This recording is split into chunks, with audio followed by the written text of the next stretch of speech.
Bienvenidos a la retrospectiva de Godzilla. La vez anterior hablamos de la trilogía animada de películas de Godzilla y sí, fue un desperdicio de tiempo. Las películas de por sí eran mediocres, pero como películas de Godzilla fueron un fracaso. Fue un experimento interesante, pero más allá de eso no fue mucho.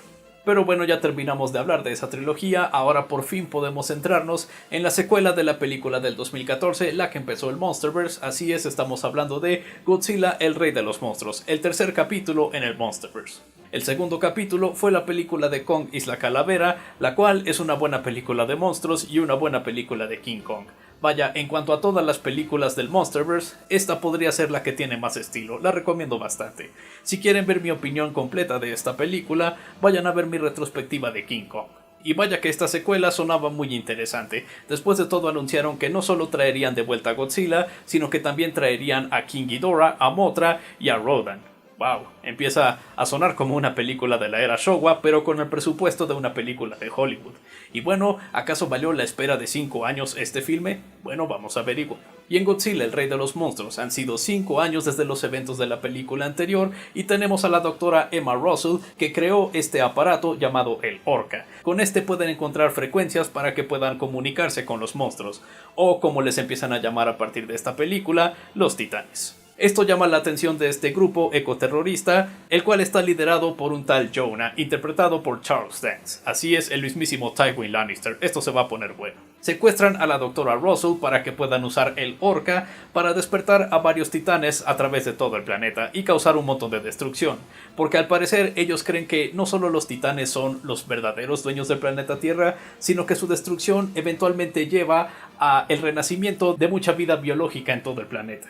Y para poder realizar esto, esencialmente quieren despertar a un titán muy peligroso y también bastante poderoso, lo suficiente para oponerse a Godzilla como el rey de los monstruos, el líder de todos los titanes. Monarch los está persiguiendo, por supuesto, para tratar de arreglar este problema, pero es demasiado tarde. Logran despertar a este peligroso titán llamado Monstruo Zero, o mejor conocido como King Ghidorah. Y por supuesto, donde sea que King Ghidorah está, Godzilla no está muy lejos y ya tenemos a estos monstruos empezándose a pelear. Y a partir de aquí la película se vuelve Godzilla persiguiendo a King Ghidorah, mientras Monarch persigue a estos ecoterroristas, los cuales se la pasan despertando monstruos en todos lados. Y por supuesto, eventualmente tendremos las apariciones de los monstruos clásicos Rodan y Mothra, la cual en esta película es oficialmente llamada la reina de los monstruos.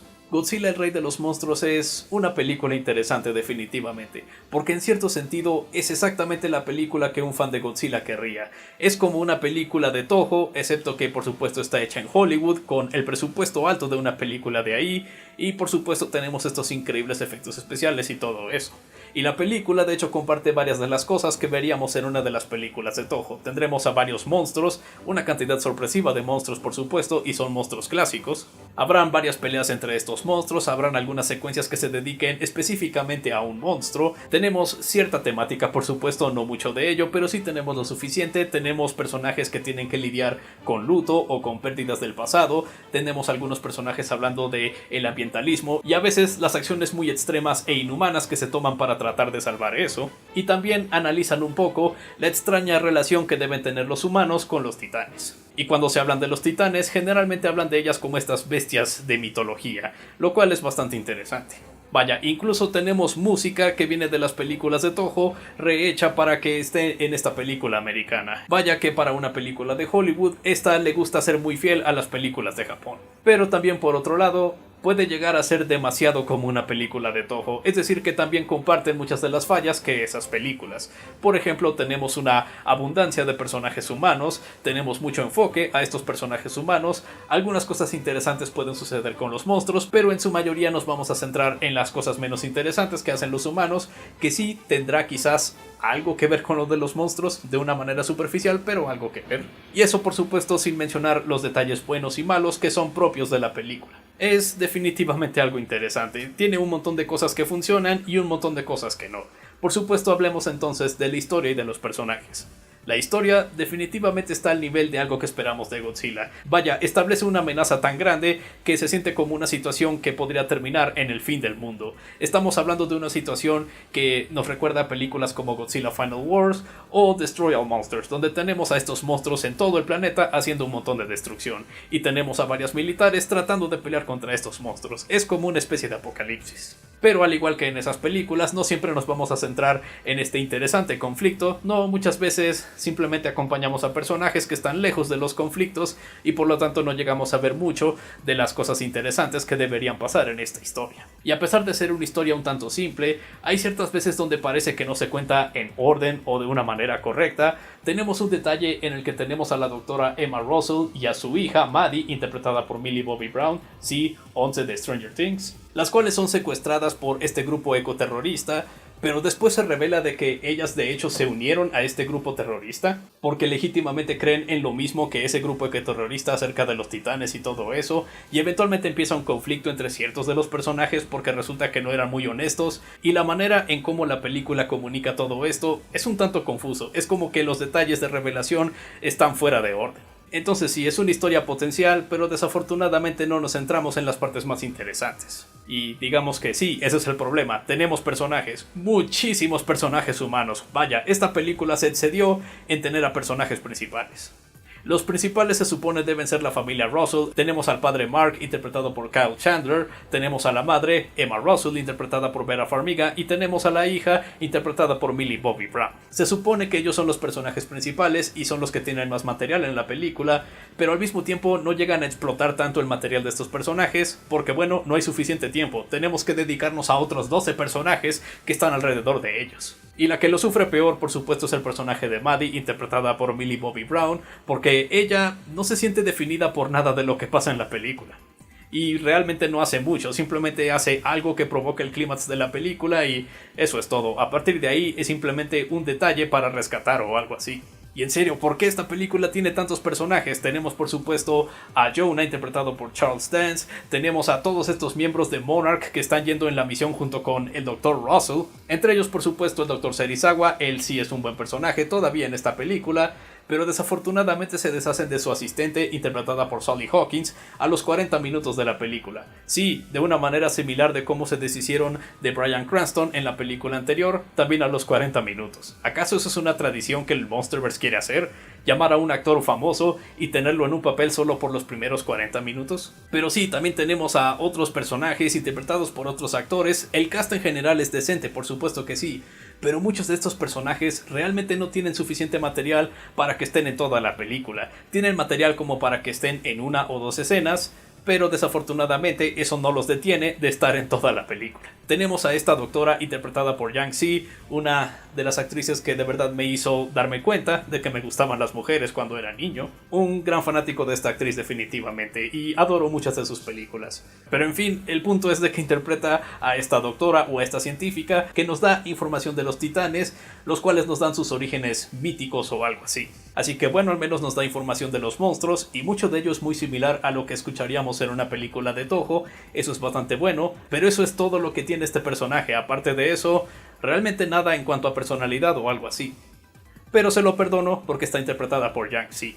Y luego también en la película tenemos a Martin Scorsese, al parecer. Él está ahí para decir unos cuantos chistes un tanto graciosos y establecer las semillas de lo que es la Tierra Hueca, algo que desarrollan en las películas de Godzilla y Kong, pero aparte de eso, una vez más, no hay suficiente de este personaje.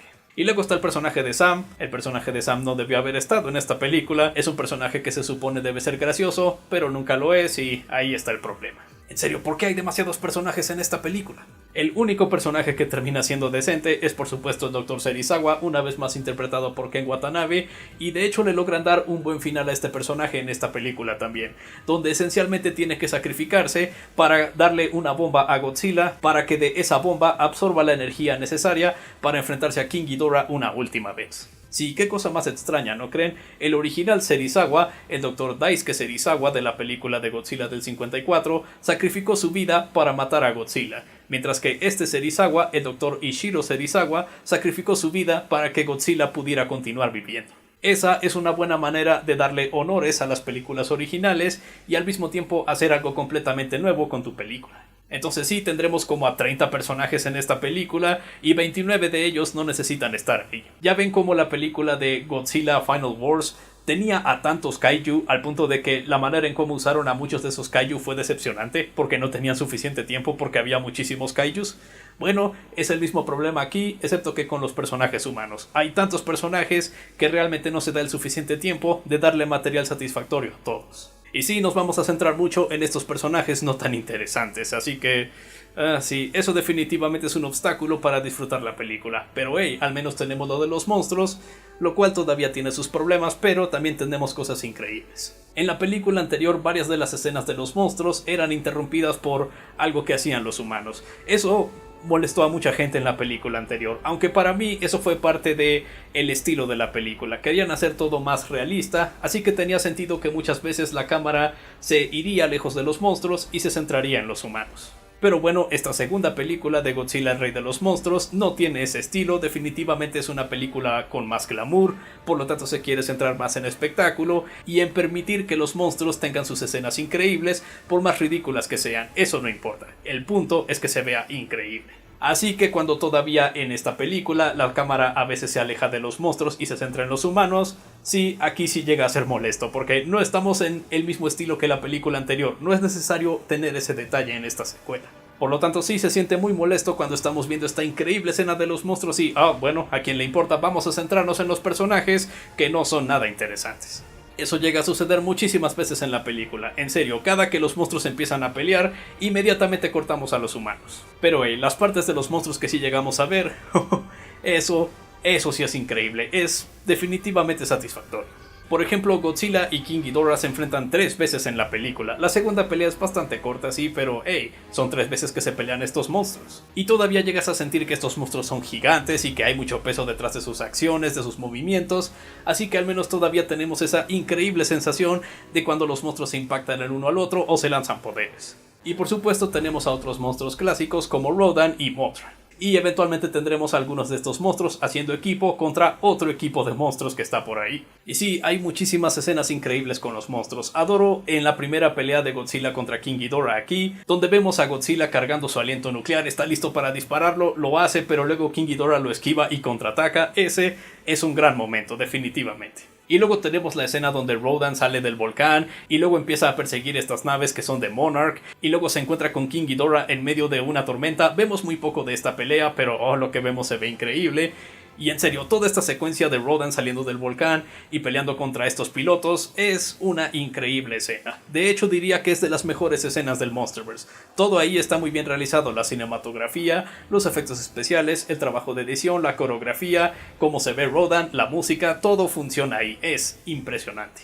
Después de eso también sucede la segunda pelea de Godzilla contra King Ghidorah. Vemos a Godzilla arrancándole una cabeza a King Ghidorah. Cielos, eso debió haber dolido. Y curiosamente, ese evento llega a tener consecuencias en la siguiente película. Ya hablaremos de eso en la próxima ocasión. Y tenemos por supuesto la pelea final que sucede en la ciudad de Boston, Godzilla contra King Ghidorah una vez más, luego Mothra se une a la pelea, pero luego sale Rodan y entonces tenemos a Rodan y a Mothra peleando en los aires y destruyen todo a su alrededor con su vuelo, Godzilla empujando a King Ghidorah directo a un edificio. ¡Oh, cielos! Hay momentos increíbles en este filme, eso no se te puede negar. Y por mí esto es lo que hace que valga la pena ver esta película. Sí tiene muchos de sus problemas, pero vaya que los momentos con los monstruos, eso, ahí vaya que se esforzaron el 100%. Y también ayuda que los monstruos en cuanto a la caracterización y sus orígenes son muy similares a como los veríamos en una película de Toho, es increíblemente fiel. Hablo en serio, incluso los orígenes de King Ghidorah, de Mothra y de Rodan, y de por sí como los monstruos actúan y cómo son percibidos por los personajes humanos, todo es exactamente igual a como lo veríamos en las películas de Japón. Sí, en cuanto a cómo realizaron a los monstruos en esta película que no es de Toho, se sacaron un 10 de 10. Incluso en pequeños detalles, ¿saben? Como el hecho de que Ghidorah no es un monstruo del planeta Tierra, es un monstruo que viene del espacio, revelan eso después, y el hecho de que también se la pasan llamándolo Monstruo Zero. Eso es una referencia, por supuesto, a Invasión de los Astromonstruos, así es como los Exiliens le decían a King Ghidorah, Monstruo Zero. Entonces sí, definitivamente los escritores de esta película hicieron su tarea con los monstruos. Si tan solo tuvieran el mismo nivel de atención con los personajes humanos, hubiéramos tenido una increíble historia con increíbles personajes en este filme. Y en esto también, por supuesto, ayudan los efectos especiales. Siguen siendo muy increíbles en este filme y varias de las escenas de hecho tienen una buena ambientación y una buena atmósfera. En general la película no se ve tan increíble como la del 2014, pero todavía hay muchísimas tomas que se ven increíbles. Ahora, para muchos, la película a veces llega a suceder en escenarios muy oscuros y a veces cuando hay luz es una luz muy extrema al punto de que hace que todo se vea confuso o difícil de ver en general. Yo personalmente he visto esta película como 6 veces y nunca he tenido problemas en cómo se ve la película. Sí, ojalá algunas de las peleas sucedieran a la luz del día, sería mejor, al menos para darle un poco más de variedad. Pero soy perfectamente capaz de ver lo que sucede en las escenas de monstruo en esta película. Y eso que, como pueden ver, realmente no tengo la mejor vista del mundo. No sé, tal vez los que se quejan de esa manera de esta película la fueron a ver al cine en el asiento de más adelante donde es casi imposible ver cualquier cosa, o quizás cuando la ven en televisión su televisor no está bien calibrado o algo así, no lo sé, pero yo personalmente no tengo problema en ver esta película. No tengo problema en cómo se ve el film. Y bueno, aquí es donde hablamos del soundtrack, es muy buena música definitivamente. El compositor es Per McCreary, el cual usualmente también es bastante bueno en simplemente hacer música para cualquier película o cualquier serie de televisión en la que es contratado. Pero aquí no solo tenemos música original, que es bastante buena, como por ejemplo los temas de King Ghidorah o de Rodan, sino que también de hecho tenemos música que viene directamente de las películas de Toho, pero rehechas para que suenen un tanto más épicas. Pero eso significa de que sí, en esta película americana tenemos el tema original de Godzilla de Akira Ifukube que usualmente escuchamos en las películas de Toho. No saben lo increíble que se siente como fanático de Godzilla ver a este Godzilla en esta producción americana y escuchar el tema clásico de Godzilla en el fondo. Eso es una gran experiencia, definitivamente. Debo agradecerle eso a esta película. Y bueno, si el Rey de los Monstruos tuvo su tema, bueno, la Reina de los Monstruos también va a tener su tema clásico. Sí, la canción original de Mothra, originalmente cantada por The Peanuts, también está en esta película, de manera instrumental, pero hey, todavía es el tema, es un tema clásico y queda bastante bien en esta película. Entonces sí, muy buen soundtrack, no tan bueno como el de la película del 2014 o Shin Godzilla, pero todavía muy buen soundtrack. Me hubiera gustado que, ya que trajeron los temas clásicos de Godzilla y de Mothra, también se hubieran traído los de Rodan, porque el de Rodan es increíble, y el tema de King Ghidorah. Pero bueno, aún así tenemos buena música, eso es lo que importa. En general, yo disfruto esta película definitivamente, pero no cabe duda de que es inferior a la película anterior, y de hecho podría ser la película más inferior de todo el Monsterverse. En general todas las películas del Monsterverse son disfrutables, pero esta comparativamente es la menos disfrutable de todo ese universo. Y es porque es la película que tiene más fallas y tiene menos elementos buenos para tratar de compensar esas fallas. Y es una pequeña decepción definitivamente, porque esta tenía los elementos para ser una de las mejores películas de Godzilla, pero se centraron demasiado en los personajes humanos eran demasiados y la mayoría no eran muy interesantes, así que ahí se perdió mucho del nivel de interés que pudo haber tenido este filme. Incluso en cuanto a resultados, es la película menos bien recibida de este universo y también es la que tuvo los ingresos más bajos en taquilla. Es técnicamente una película que un fan de Godzilla querría ver porque tenemos a los monstruos clásicos, tenemos a otros titanes por aquí y por allá también teniendo sus escenas individuales, realmente no llevan a mucho pero están ahí. Y en cuanto a la historia, la naturaleza de cómo ponen las temáticas de la película en la historia, y de por sí muchas veces las escenas de los monstruos en sí es exactamente como lo que veríamos en una película de Toho, excepto si las películas de Toho tuvieran el presupuesto de una película de superhéroes. A fin de cuentas, me quedo con los detalles buenos de la película. Por algo, la he visto como 6 veces y estoy seguro la veré todavía más veces en el futuro. En fin, eso fue todo en esta ocasión en Godzilla. Para la próxima, sí, ya es hora de hablar de esa película. Otro de los eventos más importantes tanto de la franquicia de Godzilla como de la franquicia de King Kong. Es la versión del 2021 de Godzilla contra Kong. Y estamos muy cerca de terminar esta retrospectiva. Después de esa solo quedarán otras 2 películas y ya veremos cómo lidiar con eso cuando llegue el tiempo. Mientras tanto no lo olviden, yo soy Gerald, su crítico de películas, libros, juegos y otra basura que no les importa.